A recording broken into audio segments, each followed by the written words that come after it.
love the idea of being in control of my music, and I think that's why I never want to join like a large band, like an indie band, rock band, whatever, even though I feel like my musical talents might could be applied to other areas. Yeah, I feel like being in control and being given the credit is so important to me as a woman in music in certainly. particular, because even as a solo artist performing in front of people, I've still had people giving me these sort of like negging comments, you know. Yeah.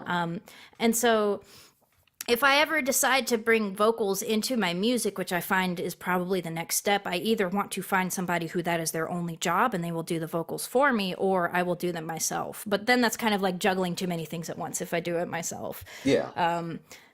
So, music that I've been really enjoying lately that maybe doesn't necessarily inspire me in my creative process, but inspires me maybe in my artistic process. Again, all of this is totally linked together. I find that most of my artistic ideas or my drive to create or art comes from listening to music. I really, really love Devo, like almost fanatically so. And again, I feel bad saying that because it's like, I haven't listened to every single release of them. I don't do that. I listen to things over years and years and years, but Yeah. I've listened to a lot of their stuff, and everything I've heard of them I love. I reference them a lot in my fine art. In my senior show, it was all about music. I had these characters that were in these fictitious bands, and there was one character I would draw with a Devo hat, and then I put that in the gallery at my freaking university. If you'd believe, they let me do that. That's awesome. Or maybe another character is wearing a Devo shirt or something like that. Like Devo really got me through my senior year as a fine arts student. I guess the link between my last band that I was going to talk about and Devo is this sort of nerdiness that I found that I really love.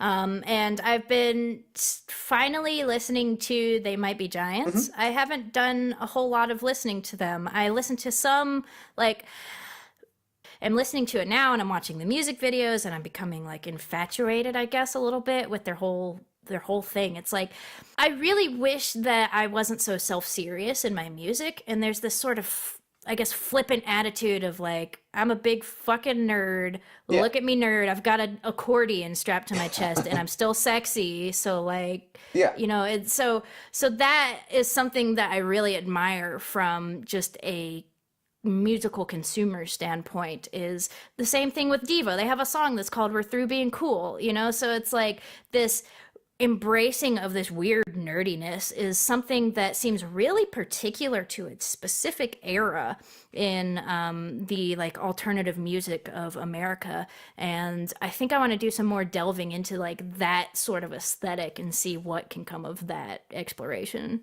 But it's still, I think, for me in my art, you know, I've said that like sexuality and stuff like that is a big inspiration to me, and it's kind of it's almost like this drive, like it's almost like a parallel between this physical drive and this creative drive. I guess it's a big metaphor if you think about it, because I mean they're both theoretically purpose is to create something and to have a final product. And so I find that parallel really interesting in the weird sex appeal of nerdiness.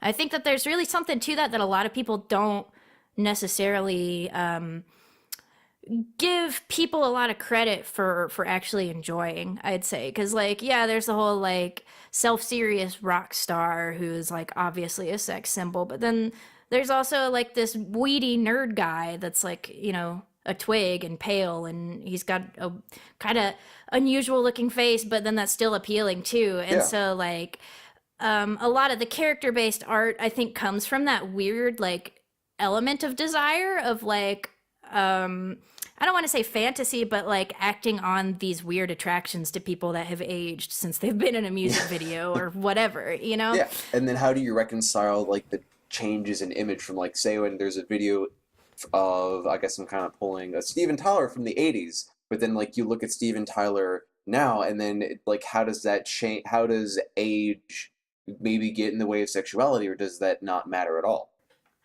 Oh man, Steven Tyler. I don't know if I ever thought he was attractive. Let me look him up. I think Robert Plant would be a Yeah, there you better. go. Well, Steven Tyler was okay. He had a big mouth though. Yeah, let's go with Robert Plant actually.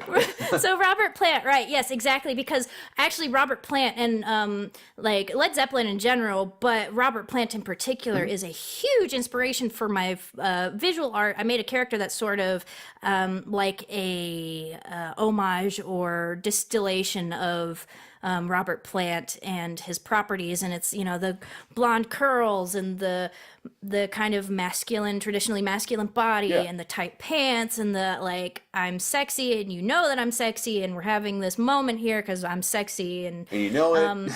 yes. And so this reconciliation, I think Robert Plant is the perfect example, because as an old man he looks like a freaking goblin. Like, he is not aged well, and Hmm. I'm sorry for saying that, but he's rich and he's had all of the women he could probably ever want, so I don't think it's that offensive to make that No, not at statement all. about No. him. So it's interesting then how there become these archetypes of the broad-shouldered, tight pants, blonde-haired rock singer. Yeah. And it's not anymore about Robert Plant, it's about what he embodied when he was young Robert Plant. Because you know, of course, rock and roll, there's this it ties directly into rock and roll, and I guess popular music in general, in that there's this legacy and this immortality associated with it. So the aging rock star becomes particularly interesting in comparison to the iconic young virile rock star. And these are the types of conversations, by the way, that I wish I could have had when I was doing my senior show, because these are the thoughts that I was kind of brewing and nobody cared. Yeah. I was going to a southern engineering school and nobody wanted to have these conversations about sexuality and rock stars. But yes, reconciliation is particularly hard, and so I think is my answer. I don't reconcile it. I live in the past through these characters that never have to age. And so they're kind of this perpetual sexual fantasy. I don't want to say an object. And I guess fantasy isn't really appropriate either, because it's not like these characters' sole purpose is to be a fantasy. But they operate largely within that sphere. Hmm. And so that's part of, I think, what's so exciting about it artistically is, the art never ages either. Yeah. The art stays the same. And so it's almost like cultural, almost like Observation. yes, like sociocultural myths, I guess. I guess Yeah. the rock star is like the modern day Nordic myth, for example, or creation myth, or whatever you want to have, where you have these immortal beings that are always, Loki's wearing whatever the hell Loki wears. I don't know, a hat. I don't know what he does. Thor's got a hammer. He's always got a hammer. So like that. Creating these rock stars or referencing real rock stars and then having them be these consistent symbols is kind of the idea. That's where that's at for me. It's that they are a symbol and they're not necessarily static. Or, excuse me, they're not necessarily fluid. They are static. So they kind of become these archetypes that I manipulate, but largely revolve around the same point of entry. Interesting. So that it kind of reminds me of when I was, I guess going back to when I was in school, and I guess turn the fucking conversation around, Alex. I took a class called, well, it was like different myths in biblical, well, it wasn't biblical archaeology, that was a different class, but myths within the Bible and how those were expressed through different cultures leading up through how they were eventually expressed through the Bible. And Hmm. I guess with like the myth of the rock star, I guess it'd be interesting to trace how that has in fact changed over time. And with like you saying how you're trying to preserve like this specific image from this specific period, like I'd be interested to see how that would actually change from like you go, well, not only how that changes, not only as rock stars get old, whether you would, choose to stick with how they are at a certain age, or as they get older, then how it also changes through different like styles of music or like different roles of the rock star in today's society. I guess like back when Led Zeppelin was like more of like a bigger, I don't want to say when they were like a bigger band, but like when they were a lot younger, like they could get away with a lot more shit. Like with Yes. like with who was it? Jimmy Jimmy Jimmy Page, Jimmy Page. Page, and then David Bowie, and then some other rock stars like passing around this like teenage girl, and like that was Yes. just okay, well, quote unquote okay for whatever bullshit reason. But now it's like, how would that similar kind of myth then be engaged with in today's society and then going forward, especially with how things have. I mean, I don't want to say things have changed, things are better, but how things are, or I don't want to use mutating because then that puts a different spin on it. But Right. There's a baggage with the word mutation, but yeah, I get what you're saying, how they morph, yeah, perhaps. yeah, I'd say that's much better. Yeah, and that is interesting. That's something that I've thought about because, especially as somebody who is very, I guess, obsessive with like Led Zeppelin as an archetypical Yeah, band, also reconciling the horrible things that Jimmy Page has done throughout his life. There are some fans who will, kind of excuse it and saying like, oh, he was on drugs or whatever, whatever. And yeah, I mean, like pretty much all the rock stars back in the day were on drugs. yeah, But like that also doesn't necessarily make you kind of almost hold a 14-year-old girl hostage to be your girlfriend. yeah, And so that is there is this disgusting side to being a rock star that is also something inspiring to me creatively. And I think in general, just the disgusting and the taboo and the gross, I guess it's maybe almost hand in hand with sexuality. For me, because they're both things that are hidden and internal and you don't want them to know, but there are things that you ruminate on and that fester in you, and those are so interesting because anything that can arouse that kind of passion for such an extended period of time is something worth exploring to some extent, I certainly. guess. Or at the very least interesting as a motivating factor for some sort of like creative process maybe. And so as a very quick aside, I appreciate Robert Crumb's work. I don't know if you're familiar with Robert No, Crumb. actually. He's a comic artist from the 70s. If you ever seen that picture that's like keep on trucking, he did that. Oh, But then that's yeah. like the most wholesome thing he's ever done, and he actually said some Hmm. really like objectifying and misogynistic and like whatever things about women, with like huge racially objectifying tones and stuff like that. Yeah. But there are also these elements of his work that are very like deeply intimate. And so it's like, how far do you go in your appreciation for someone's work Hmm. while also recognizing that they're a terrible person? And I relate that again to the sort of like shameful or unshameful or whatever expression of sexuality through rock and roll Yeah. music. And going back to your question about how would things change in a modern way, the characters that I depicted were actually a contemporary like dad rock band. I mean, like dad rock, not in that like dads like it, but Yeah. that style of music. And so that is something that I thought about, and I don't think that I got enough time to really explore Hmm. that in my studio work because you have 10 million things going on, and Of maybe that's course. actually a good place to proceed Yeah. with my fine art. So things that I've thought about, I mean, the internet has completely changed the lives of musicians. I mean, all it would take in a theoretical situation is like a teen girl having a cell phone. And there's still ways, I've heard stories, maybe, content warning for like tricky situations involving Yeah. like consent and stuff, but I've heard of situations where famous people will take the cell phones of somebody before they allow them to come hang out in their hotel room or something like that. Yeah. And so it is really interesting how we're finally as a culture holding harmful behaviors accountable to some minor extent. Yeah. Obviously, not to the full extent that we can, but we're seeing it in Hollywood now. We're seeing it in like the animation industry, Hmm.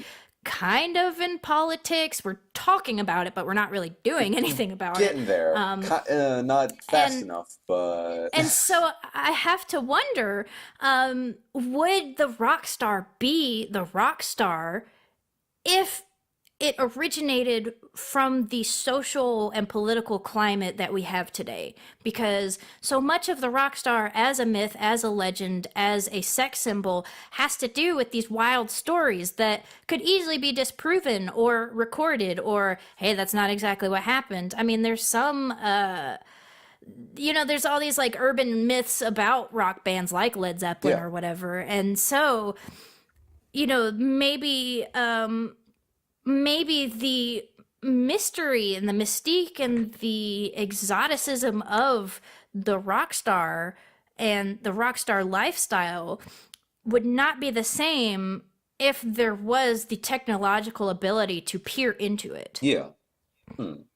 I think I've written a thesis statement just now. You know, I am also interested, yeah.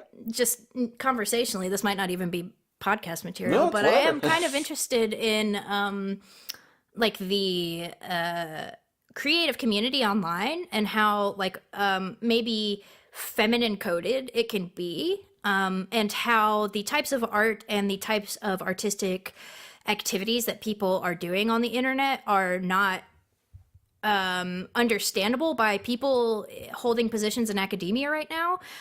That's something that I wanted to like reference a lot and talk about in my undergrad, Yeah. but there's really not a lot of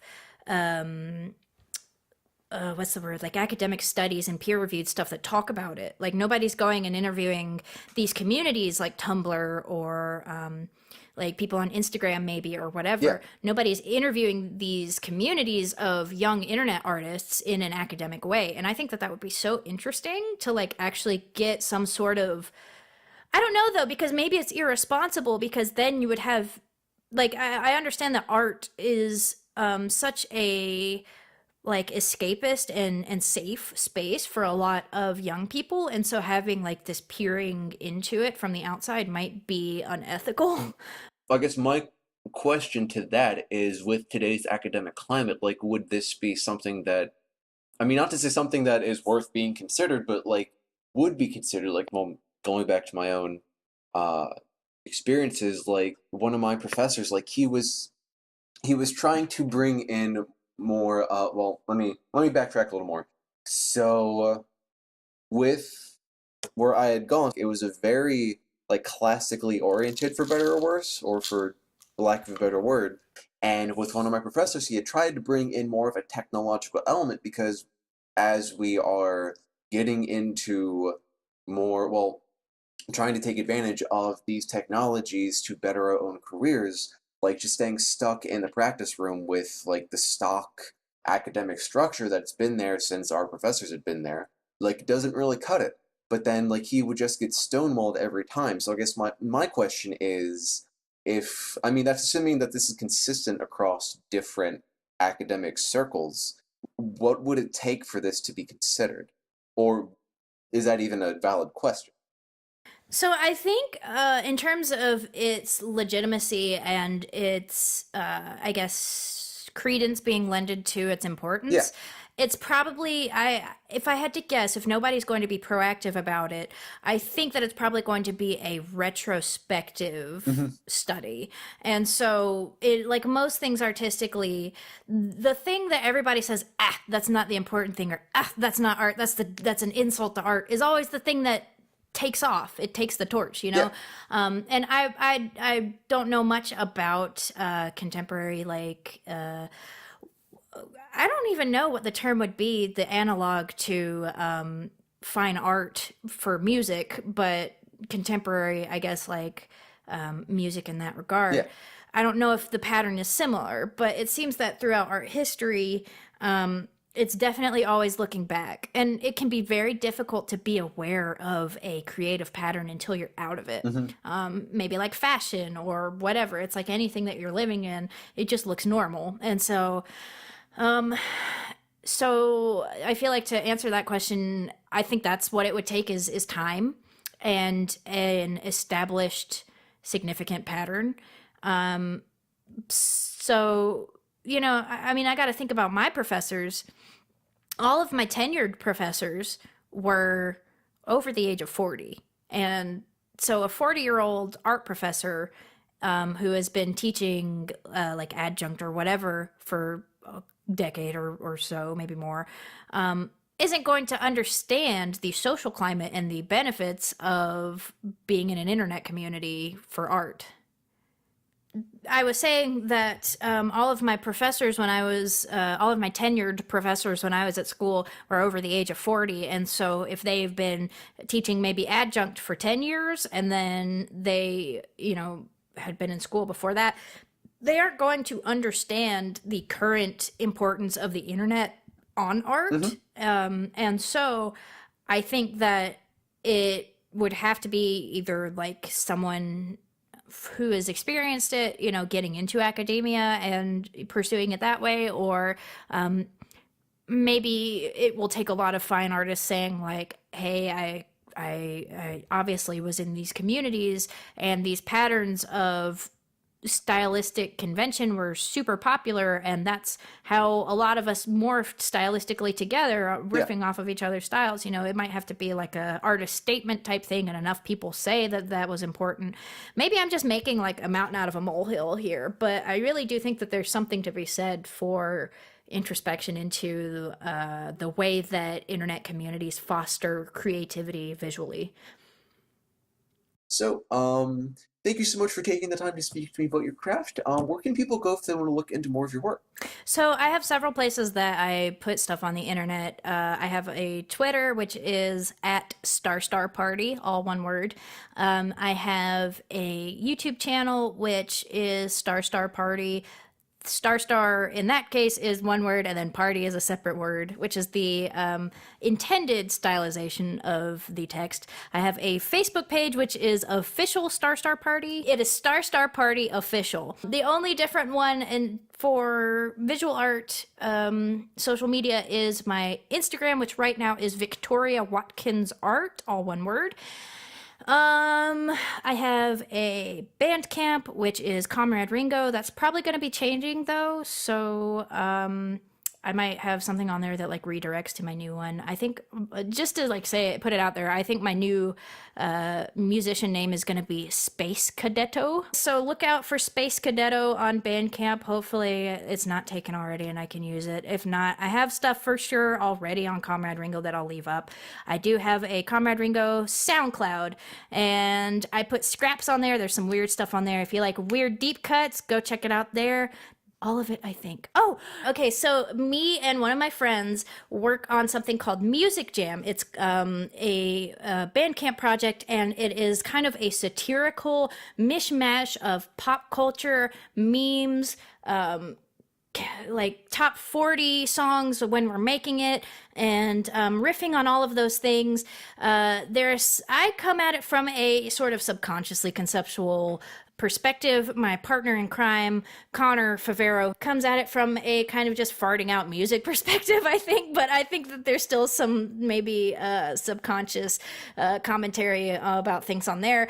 But it's warning ahead that it is vulgar and there is like bad words and rude jokes in it, but it's also supposed to be kind of comedic, found music, a little bit noisy, experimental, weird, and just kind of like a creative vomit. Yes, it is musicjam.bandcamp.com, all one word. We got some weird stuff on there, and if you like weird experimental found music crap and you want to go on a hell of a journey, I suggest listening to it. We've got like 6 or 7 releases of many tracks on there, so maybe even more than that. Nice. So that is probably what I'm most prolific at, which I'm embarrassed to admit, but yes, that is my last plug.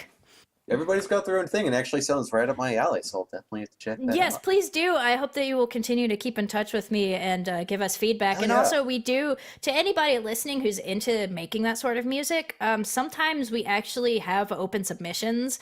So the inspiration behind all of this is that, like, the initial one was that we wanted to make an album in, like, 24 hours. So a lot of times it's like short time limits like that. But in the future, that is something that we're probably going to open back up to people when we get back to making it. It's been a little while, but yes.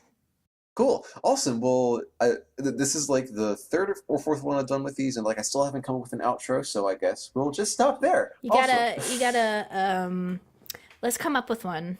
And you should All you right. should keep this in, by the way.